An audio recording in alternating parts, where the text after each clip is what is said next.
I was doing a show last year in Ottawa and I got heckled by a kid in the audience. I was just about to do my finale and the kid puts his hand up and he says, "I saw someone do that trick on television." And I said, "Oh yeah? Was it someone cool, slick, witty and impeccably dressed?" And the kid said, "No, it was you." Anyway.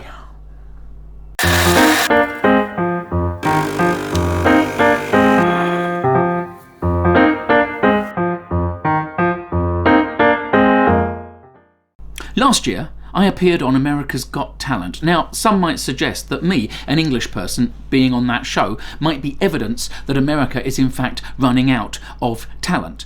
I could not possibly comment. I did that show for two reasons. One, I started getting the feeling that as a professional variety performer, bookers were starting to wonder why I hadn't been on it, as if anyone in my business that takes themselves seriously would have been on it. This irked me, but you do what you got to do in the business, right? And B, I like to do things that might give me some stories to tell, things that might take me on fun little adventures. As I'm getting older, that's becoming more and more the motivating factor for my decisions. I don't think that's a bad thing. So, off to Los Angeles I went. And it was fine.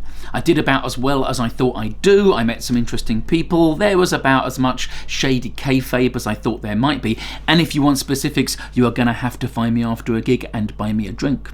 Oh, and the backstage coffee was awful. The audiences, though, were terrific, and I was pretty happy with what I did on stage, and I got to meet Terry Crews, who smells delicious. But generally, the process was long and demanding and exhausting, and it took a bit of work for me to not have my mood slip, work that was not always successful.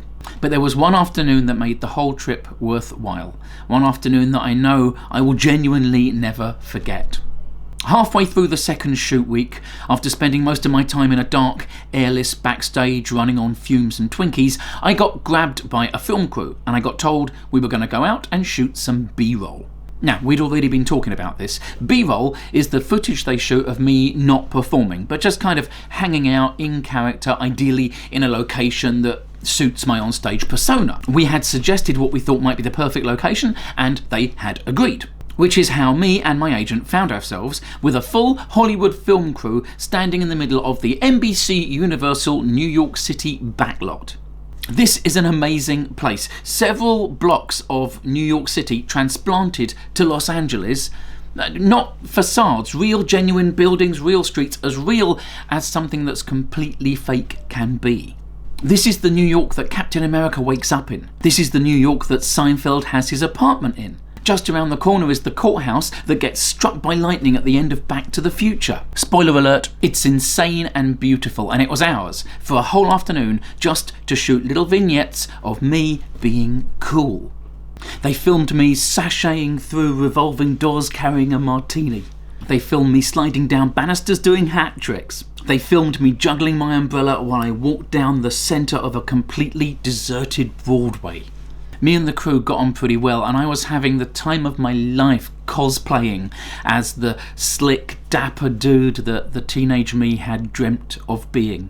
And I was doing it in Hollywood, on camera. This was insane.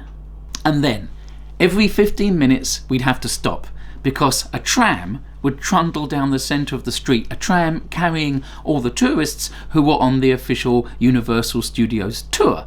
And they would see me, and the tram would slow to a stop in front of me, and all the tourists would take out their phones and their cameras and take photos of the man in the suit who was being filmed.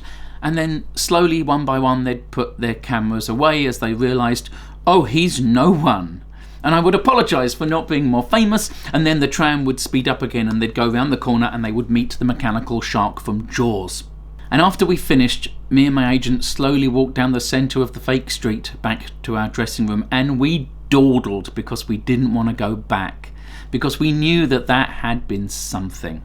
And we couldn't wait to see the finished product, to see how cool they'd made me look. And it turns out they didn't use any of the footage, and I never saw it and I never will, and it's probably been deleted, and it breaks my damn heart. But my fantastic agent did take some photos on her phone, and I'm very glad she did, because without that evidence that it actually happened, I could be very easily persuaded that the whole thing had been a dream. That's all for this week. This being the internet, I am morally bound to ask you to like this video and subscribe to my YouTube channel. And if you're not doing so already, please do follow me on Twitter and Instagram and share this video with anyone that you think might enjoy it. I'm a live variety performer, and at the time of recording this, all of my work for the foreseeable future has been cancelled because of the pandemic. So if you did enjoy this, then please do consider clicking the link under this video and donating me the price of a cup of coffee so I can keep the lights on and keep making stuff. Thanks a lot. I'll see you next week.